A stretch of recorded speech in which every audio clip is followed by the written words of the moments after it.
بسم الله الرحمن الرحيم إن الحمد لله نحمده ونستعينه ونستغفره من يهده الله فلا مضل له ومن يضلل فلا هادي له وأشهد أن لا إله إلا الله وحده لا شريك له وأشهد أن سيدنا ونبينا وحبيبنا وشفيعنا وقرة أعيننا محمدا عبده ورسوله صلی اللہ تبارک و تعالی علیہ وعلی آلہ واصحابہ وازواجہ وذریتہ وبارک وسلم تسلیما کثیرا اما بعد فاعوذ باللہ من الشیطان الرجیم بسم اللہ الرحمن الرحیم یا ایہا الذین آمنوا کتب علیکم الصیام کما کتب علی الذین من قبلکم لعلکم تتقون سبحان ربک رب العزت عما یصفون وسلام علی المرسلین والحمد للہ رب العالمین اللہم صلی علی سیدنا محمد وعلی آل سیدنا محمد وبارک وسلم۔ میرے محترم دوستو اور بھائیوں اور بزرگوں، اللہ تعالیٰ بڑے رحیم اور کریم ہیں، بڑے مہربان ہیں، اپنے بندوں سے بہت پیار کرتے ہیں، اور اللہ تعالیٰ کا اپنے بندوں سے پیار کیوں نہ ہو جبکہ اسی نے تو ہمیں بنایا ہے، اسی نے ہمیں عدم سے وجود بخشا ہے، اسی نے ہمیں ہمارے سارے وجود کو، بال کو، کھال کو بنایا ہے، اور جب ہم بنے ہوئے ہی اس کے ہیں تو اس کا ہم سے پیار ہونا تو ایک فطری بات ہے۔ اس لیے اللہ تعالیٰ خود فرماتے ہیں خلق الانسان ضعیفا، انسان کمزور ہے، ہم نے اسے کمزور بنایا ہے، لہٰذا انسان سے کوتاہیاں ہونا، اللہ تعالیٰ کے شایان شان اس کی عبادت نہ ہونا اور اس سے غلطیاں ہونا، یہ اس کی بشریت کا ایک تقاضا ہے، اس سے کوتاہیاں ہونا ایک اس کی بشریت کا تقاضا ہے۔ لیکن اللہ تعالیٰ کے کرم پہ قربان جائیں کہ اس نے ہمارے ضعف کی خبر دے کر گویا ہمیں ایک مایوسی سے نکال دیا ہے کہ تم چونکہ کمزور ہو، لہذا اس کی مثال بالکل یوں سمجھ، کسی قاری صاحب کے پاس پڑھنے کے لیے بٹھاتا ہے اور بچے کو قاری صاحب کے پاس بٹھا کے قاری صاحب سے کہتا ہے، قاری صاحب یہ میرا بیٹا ہے، آپ اس کو قرآن پڑھائیں، لیکن ذہن کا ذرا کمزور ہے، ذہن کا ذرا کمزور ہے۔ کیا مطلب؟ اس کا مطلب یہ ہے کہ اگر اس سے سبق میں کوئی کچاوٹ رہ جائے، اس سے سبق میں کوئی کوتاہی ہونے لگے، تو یہ نہ کہ آپ ڈنڈا لے کے اس کو سیدھا کرنا شروع کر دیں،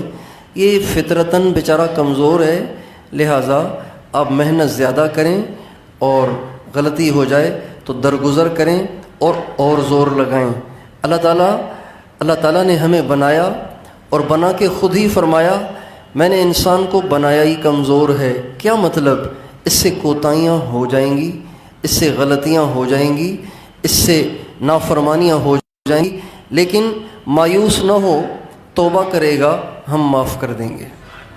پھر اللہ تعالیٰ نے ایسا نظام بنایا ہے کہ 24 گھنٹے توبہ کی قبولیت کے دروازے اس نے کھول دیے ہیں۔ دیکھیں 5 نمازیں ہیں نا، 5 نمازوں کے اوقات متعین ہیں۔ آپ فجر کی نماز اگر دن کو 12 بجے پڑھیں گے تو نہیں ہوگی، آپ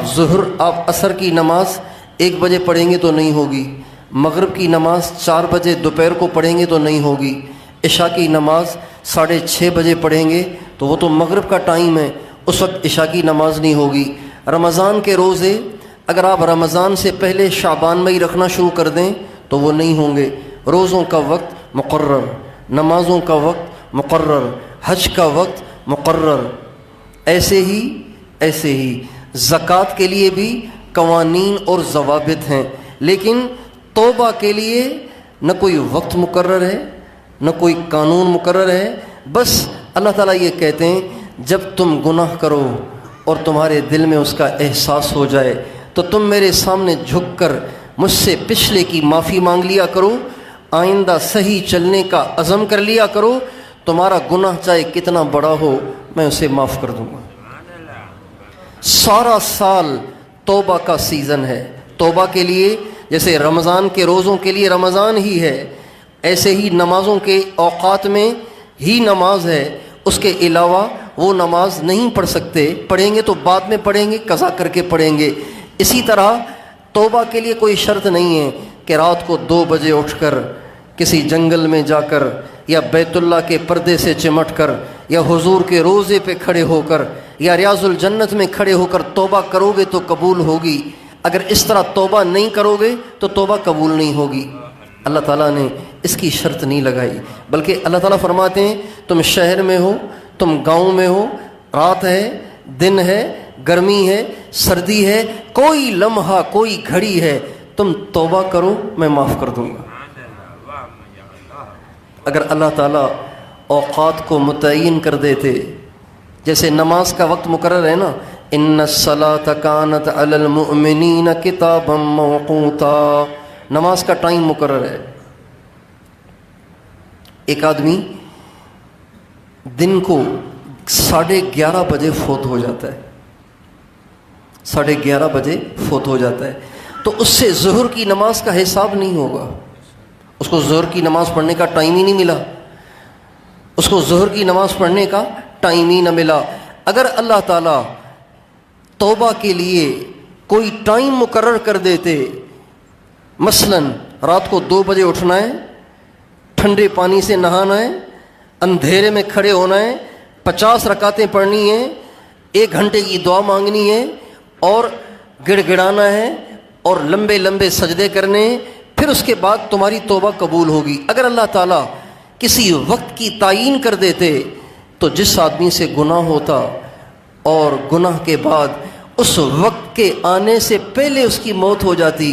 تو اللہ تعالیٰ کے بندے کا تو بیڑا غرق ہو جاتا، وہ تو بغیر توبہ کے مرتا اور جہنم میں جاتا، جبکہ اللہ تعالیٰ یہ نہیں چاہتے کہ اس کا کوئی بندہ بغیر توبہ کے مرے۔ اس لیے 24 گھنٹے باب التوبۃ مفتوح حتی تطلع الشمس من مغربہا، آپ علیہ السلام نے فرمایا توبہ کا دروازہ کھلا ہوا ہے، دن کو بھی رات کو بھی، ہر وقت ہر گھڑی، اور یہ توبہ کا دروازہ بند نہیں ہوگا، یہ کھلا رہے گا یہاں تک کہ قیامت کے قریب سورج مغرب سے طلوع ہو جائے۔ قیامت کے قریب ایک دن ایسا آئے گا، امام مہدی ظہور ہوگا، اس کے بعد دجال کا خروج ہوگا، اس کے بعد عیسیٰ علیہ السلام کا نزول ہوگا اور دجال ہلاک ہوگا، ساری دنیا سے یہودی مٹ جائیں گے، ساری دنیا سے کفر مٹ جائے گا، اسلام ہی اسلام ہوگا، عیسیٰ علیہ السلام بادشاہ بنیں گے، ساری دنیا ان کی پبلک اور ان کی عوام بنے گی۔ یہ دور آنا ہے، اس پہ ہمیں ایمان ہونا چاہیے اور ہر مسلمان کو اس گھڑی کا انتظار ہونا چاہیے۔ ہر مسلمان کو تہہ دل سے، دل کی گہرائیوں سے، دل کی اتھاہ گہرائیوں سے اس وقت کا، اس زمانے کا انتظار ہونا چاہیے کہ اللہ تعالیٰ امام مہدی کو ظاہر فرمائے اور عیسیٰ علیہ السلام کو نازل فرمائے اور دنیا سے کفر اور شرک اور بے دینی کو مٹائے، ساری دنیا میں اسلام اور دین ہو، اللہ کو پوجنے والے ہوں، نبی کریم صلی اللہ علیہ وسلم کے نقش قدم پہ چلنے والے ہوں اور دنیا میں امن و امان ہو۔ ہمارے نبی نے فرمایا جب یہ زمانہ آئے گا تو زمین کے اندر جتنی برکتیں ہوں گی، زمین اپنی ساری برکتیں اگل دے گی، آسمان اپنی ساری برکتیں برسا دے گا، کوئی برکت اور کوئی نعمت ایسی نہیں ہوگی جو اللہ تعالیٰ نے دنیا میں پیدا فرمائی